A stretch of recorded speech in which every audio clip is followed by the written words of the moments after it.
Hello friends, welcome PL academy. मैं advocate प्रीति सैनी। आज हम हिंदू विवाह अधिनियम के एमसीक्यू देखेंगे। सपिंड संबंध से संबंधित सिद्धांत निम्न में से किस सिद्धांत पर आधारित है? ये हमारा सजातीय विवाह से संबंधित है। सपिंड में हमारी शादी वर्जित है। सपिंड संबंध में ये हमारा धारा 5 की 5 में भी दिया गया है और ये हमारा डेफिनेशन क्लोज में भी समझाया गया है सपिंड संबंध क्या होते हैं। ठीक है, अब आते हैं हम नेक्स्ट। हिंदू विवाह अधिनियम 1955 के अंतर्गत एक वैध विवाह के लिए निम्न में से कौन से संस्कार अनिवार्य है? कन्यादान अनिवार्य है, सप्तपदी अनिवार्य है, किसी एक पक्षकार के प्रथागत आचार्य और संस्कार ये भी अनिवार्य है, ये हमारा उपयुक्त सभी अनिवार्य है। इसका राइट आंसर हो गया उपयुक्त सभी। ये हमारे उत्तराखंड जे में आए हुए क्वेश्चन है सारे। नेक्स्ट क्वेश्चन देखते हैं। हिंदू विवाह अधिनियम 1955 में विवाह के पंजीकरण को अनिवार्य बनाया गया है। ये हमारा धारा 8 में बनाया गया है। धारा 7 में हमारे संस्कार दिए गए हैं। धारा 8 में हमारा रजिस्ट्रेशन दिया गया है। ठीक है, नेक्स्ट क्वेश्चन देखते हैं। हिंदू विवाह अधिनियम 1955 के अंतर्गत निम्न में से कौन सा विवाह विच्छेद का आधार नहीं है? विवाह विच्छेद का आधार हमारा मिर्गी नहीं है। पहले हमारा मिर्गी था, लेकिन अब हमारा मिर्गी के आधार पर विवाह विच्छेद नहीं हो सकता। ठीक है, ये सब हमारे उत्तराखंड जे में आए हुए क्वेश्चन है। नेक्स्ट क्वेश्चन देखते हैं। हिंदू विवाह अधिनियम 1955 की निम्न में से कौन सी धारा में पारस्परिक सहमति से विवाह विच्छेद उपबंधित है? पारस्परिक सहमति से, ये हमारा राइट आंसर हो गया 13B। 13B में हमारा पारस्परिक सहमति से विवाह विच्छेद किया जा सकता है। जो 1 साल 1 वर्ष या उससे अधिक अवधि से अलग रह रहे हैं, वे एक साथ नहीं रह रहे हैं, रहने के लिए सक्षम नहीं है, तो हमारा विवाह विच्छेद किया जा सकता है धारा 13B में। Next question. हिंदू विवाह अधिनियम 1955 के अधीन पारस्परिक सहमति से विवाह विच्छेद के लिए याचिका पेश की जा सकती है 1 वर्ष के अंतर्गत 13B में। ठीक है, नेक्स्ट क्वेश्चन देखते हैं। विवाह विच्छेद का विघटन का सिद्धांत ब्रेकडाउन थ्योरी। ब्रेकडाउन थ्योरी हमारी 13B में दी गई है, धारा 13B में। नेक्स्ट क्वेश्चन देखते हैं। हिंदू विवाह अधिनियम 1955 की धारा 14 निम्न में से किस याचिका दायर करने पर रोक लगाती है? धारा 14 हमारी शून्य विवाह की। किसकी? शून्य विवाह की। धारा 14 के अनुसार विवाह की तिथि से 1 वर्ष के भीतर विवाह विच्छेद के लिए अर्जी ग्रहण करने की न्यायालय की शक्ति पर प्रतिबंध है। 1 वर्ष के भीतर, शादी के 1 वर्ष के भीतर हमारी धारा 14 याचिका दायर करने पर रोक लगाती है। लेकिन इन परिस्थितियों में हमारी अर्जी की अनुमति दी जा सकती है। मामला अर्जीदार के लिए असाधारण कष्ट का है, प्रत्यर्थी की असाधारण दुराचारिता से युक्त है। इन 2 आधारों पर हमारी अनुमति दी जा सकती है। नेक्स्ट क्वेश्चन देखते हैं। एक विवाह विच्छेद की आज्ञापति के विरुद्ध अपील लंबित रहने की अवधि में पक्षकार दूसरे विवाह करने के लिए सक्षम नहीं है। यदि हमारी अपील लंबित है तो दूसरा विवाह करने के लिए सक्षम नहीं है, उसकी अक्षमता संपूर्ण है। धारा 15 के अनुसार कहा गया है, जब कोई विवाह विच्छेद हो गया हो और उस विवाह की विच्छेद की आज्ञापति के विरुद्ध अपील करने का अधिकार नहीं रह गया हो। ठीक है, नेक्स्ट। यदि आज्ञापति के विरुद्ध अपील करने का अधिकार है तो अपील का समय समाप्त हो गया है, अपील नहीं की गई है। यदि वह अपील की गई है तो वह खारिज हो गई है। ठीक है, नेक्स्ट क्वेश्चन। हिंदू विवाह अधिनियम 1955 की धारा 11 तथा धारा 12 के अंतर्गत शून्य और शून्यकर्णीय विवाह से उत्पन्न संतान मानी जाएगी। धारा 11 में शून्य और 12 में शून्यकर्णीय विवाह दिया गया है। इनकी संतानें हमारी धर्मज होगी, लेकिन वे हमारे माता पिता की संपत्ति से ही कई वारिस हो सकते हैं। ठीक है, नेक्स्ट क्वेश्चन देखते हैं। जब किसी विपरीत लिंग के बच्चे को गोद लेने का प्रस्ताव किया जाता है तो गोद लेने वाले व्यक्ति गोद लिए जाने वाले बच्चे की आयु में अनिवार्य ज्येष्ठ होना चाहिए। जो कोई व्यक्ति गोद लेगा उसका 21 वर्ष का अंतराल होना चाहिए। कितने? 21 वर्ष का। धारा 11 में कहा गया है कि 21 वर्ष का अंतराल होना चाहिए। एक विवाह विच्छेद वाली हिंदू पत्नी भरण पोषण मांगने का अधिकार रखती है। हिंदू विवाह अधिनियम में, हिंदू विवाह अधिनियम तथा दंड प्रक्रिया संहिता 1973 में, हिंदू दत्तक एवं भरण पोषण अधिनियम 1956 तथा हिंदू विवाह अधिनियम में, उपरोक्त सभी में। धारा 25 में दिया गया है हमारा अस्थायी निर्वाह व्यय और भरण पोषण का प्रावधान किया गया है। ठीक है, हिंदू दत्तक के भरण पोषण अधिनियम की जो धारा 18 है उसमें प्रावधान किया गया है और दंड प्रक्रिया संहिता में हमारा धारा 125 में प्रावधान किया गया है कि हमारा निर्वाह भत्ते की मांग की जा सकती है। अब देखते हैं उत्तराधिकारी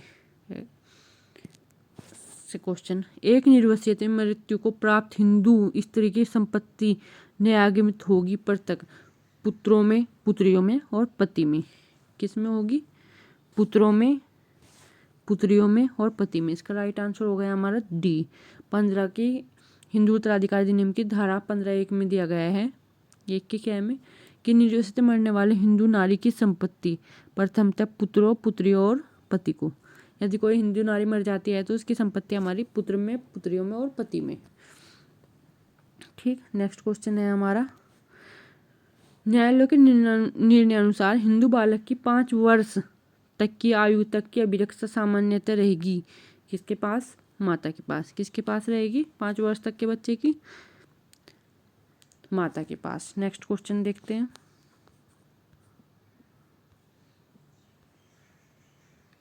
एक विवाहित अवयस्क बालिका का प्राकृतिक संरक्षक होता है उसका कौन? पति। अविवाहित अवयस्क बालिका का, जो एक विवाहित है, अवयस्क है, उसका संरक्षक कौन होगा? उसका पति। ये हमारे सब उत्तराखंड जे में आए हुए क्वेश्चन है। ठीक है, अब आता है हमारा, हिंदू विधि के अंतर्गत विवाह एक है संस्कार। क्या है? हिंदू विधि के अंतर्गत एक विवाह संस्कार है। ठीक, नेक्स्ट क्वेश्चन देखते हैं, हिंदू विधि के अंतर्गत सपिंड पक्षकारों की शादी मान्य है यदि इनमें से प्रत्येक को शासित करने वाली रूढ़ि तथा प्रथा अनुमति दे। इसका राइट आंसर हो गया हमारा ए। यदि कोई रूढ़ि और प्रथा अनुमति दे रही है तो उसमें सपिंड पक्षकारों की शादी मान्य मानी जाएगी, अन्यथा नहीं। नेक्स्ट क्वेश्चन, हिंदू विवाह अधिनियम 1955 की निम्नलिखित में से कौन सी धारा के अंतर्गत पति पत्नी आपसी सहमति से तलाक के लिए याचिका दायर कर सकते हैं? यह दिया गया है हमारा 13B में। परस्पर सहमति से पति पत्नी तलाक के लिए अर्जी दायर कर सकते हैं, 1 वर्ष की अवधि से अलग रह रहे हो तब भी। परित्याग की दशा में एक पत्नी को निम्नलिखित तथ्यों में से कौन सा साबित करना पड़ेगा? पति द्वारा उसको त्याग दिया गया है, पति द्वारा बिना युक्त कारण है उसकी इच्छा के विरुद्ध उसे बिना सहमति से उसकी सम्मति से ऐसा किया हो, पति द्वारा उसकी जानबूझ अपेक्षा की गई है, उपरोक्त सभी में। ठीक है, नेक्स्ट क्वेश्चन, हिंदू विवाह संबंधी विधि को संहिताबद्ध किया गया है हिंदू विवाह अधिनियम 1955 के अंतर्गत। कब? हिंदू विवाह अधिनियम 1955 के लागू कब हुआ है? 18 मई 1955 को राष्ट्रपति की अनुमति प्राप्त हुई थी और इसी दिन यह हमारा प्रभावी हो गया था। ठीक है, नेक्स्ट क्वेश्चन, हिंदू विवाह अधिनियम 1955 के अंतर्गत जारक्रम आधार है न्यायिक पृथक्करण एवं विवाह विच्छेद दोनों के लिए। जारक्रम हमारा आधार न्यायिक पृथक्करण के लिए भी और विवाह विच्छेद के लिए भी। नेक्स्ट क्वेश्चन देखते हैं,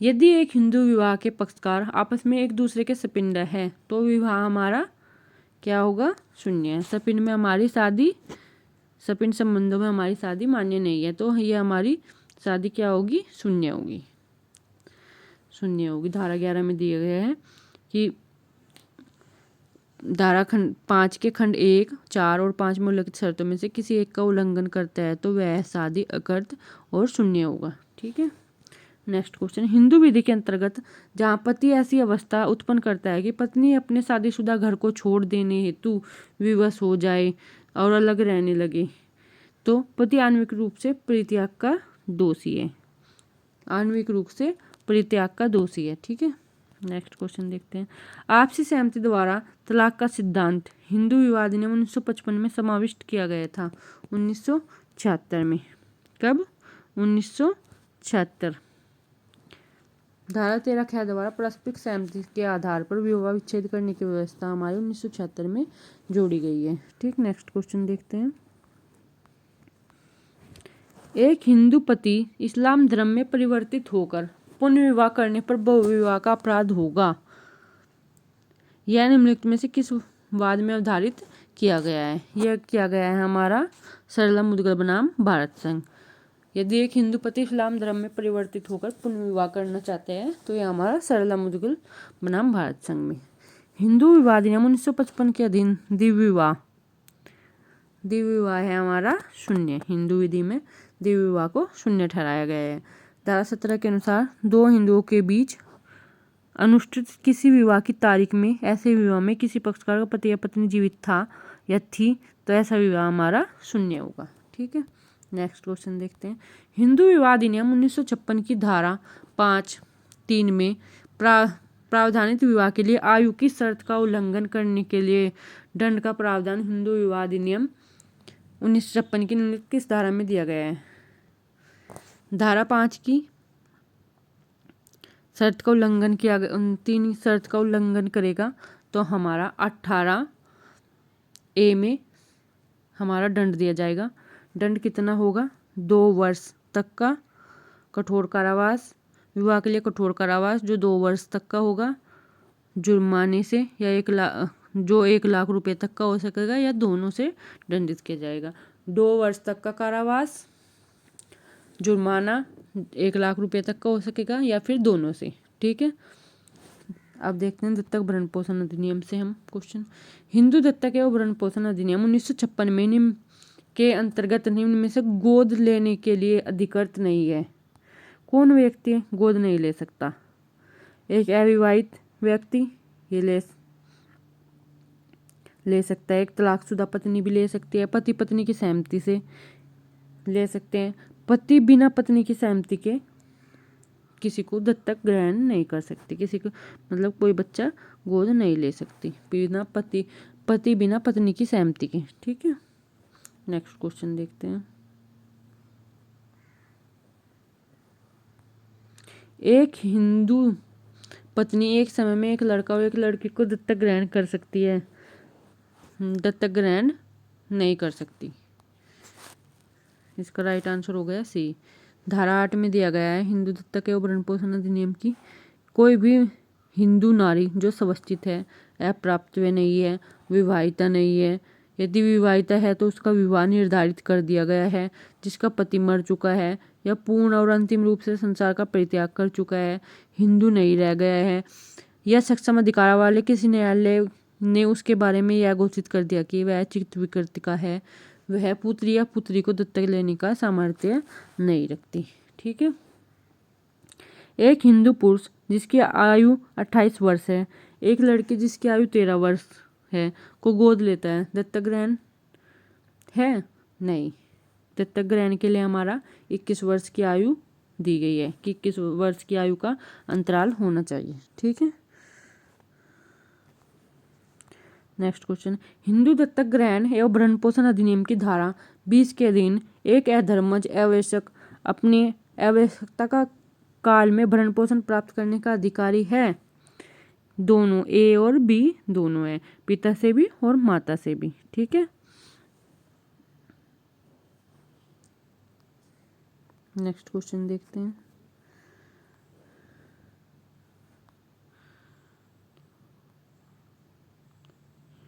एक हिंदू ससुर विधवा बहू को भरण पोषण देने के लिए बाध्य है यदि उसके पास कोई संपत्ति आय नहीं है, बहू के पास कोई संपत्ति और आय नहीं है, वह मृतक पति की भू संपत्ति से भरण पोषण प्राप्त करने में असमर्थ है, वह बच्चों से भरण पोषण नहीं ले सकती है। उपरोक्त सभी स्थिति में हमारा एक ससुर भी विधवा पुत्र वधू का भरण पोषण करने का अधिकारी है। ठीक है, हनुमान प्रसाद बनाम बम्बोई मुमराज का मामला निम्नलिखित में से किससे संबंधित है? यह है हमारा संरक्षकता से। किससे? संरक्षकता। नेक्स्ट क्वेश्चन उत्तराधिकारी से, उत्तराधिकार एक्ट से। हिंदू उत्तराधिकार अधिनियम 1956 में 2005 के संशोधन द्वारा एक पुत्र निम्न में से किस भुगतान करने का लिए आबद्ध है? अधिनियम में संशोधन के पूर्व पिता के द्वारा लिए गए दोष रहित शरण को। किसको आप बताएं? एक पुत्र अधिनियम में संशोधन के पूर्व पिता के लिए गए दोष रहित शरण को। ठीक है। उत्तराधिकारी अधिनियम धारा 6 के अनुसार 2005 के संशोधन में पूर्व पिता द्वारा लिए गए दोष रहित शरण के लिए कौन आबद्ध होगा? पुत्र आबद्ध होगा। नेक्स्ट क्वेश्चन देखते हैं।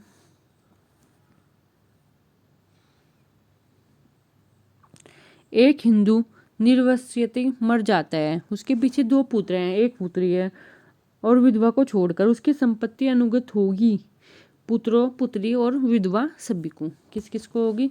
पुत्रों को हो गई, पुत्री को हो गई और विधवा को हो गई। इसका राइट आंसर हो गया हमारा डी। धारा 8 में दिया गया है, यदि कोई निर्वस्यति मरने वाले हिंदू पुरुष की संपत्ति निम्नलिखित को न्यायगत होगी उन वारिसों को जो अनुसूची के वर्ग फर्स्ट में निर्दिष्ट है। यदि वर्ग 1 में वारिस न हो तो उन वारिसों को जो अनुसूची 2 में है। ठीक है। अगर प्रथम अनुसूची में है वारिस हैं तो अनुसूची के 1 में जो है हमारे वारिस दिए गए हैं उनको। यदि 1 में वारिस न हो तो अनुसूची के जो दूसरे वर्ग में है उनको। तृतीय, यदि दोनों वर्गों में से कोई वारिस न हो तो मृतक की किसको होगी? यदि अनुसूची फर्स्ट में भी नहीं है कोई वारिस और सेकंड में भी नहीं है तो किसको होगी? गोत्रजों को। अंत, यदि कोई गोत्रज भी न हो तो मृतक के बंधुओं को, भाइयों को। ठीक है। पुत्र, पुत्री तथा विधवा वर्ग फर्स्ट के उत्तराधिकारी है। कौन है फर्स्ट के? पुत्र, पुत्री और विधवा मृतक की। और संपत्ति 2 पुत्र 1 पुत्री और विधवा में समान रूप से वितरित होगी तथा प्रत्येक 1/4 अंश प्राप्त होंगे। मतलब पुत्र को, पुत्री को और विधवा को। ये हमारी श्रेणी फर्स्ट में आते हैं। श्रेणी फर्स्ट उत्तराधिकारी की अनुपस्थिति में एक हिंदू पुरुष का उत्तराधिकारी कौन होगा? पिता। कौन होगा? श्रेणी फर्स्ट के उत्तराधिकारी की जो श्रेणी फर्स्ट में उत्तराधिकारी है वो अनुपस्थित है। एक हिंदू पुरुष का उत्तराधिकारी कौन होगा? कौन होगा? पिता। प्रथमतः उन व्यक्तियों को जो अनुसूची के वर्ग फर्स्ट में भी निर्दिष्ट हैं।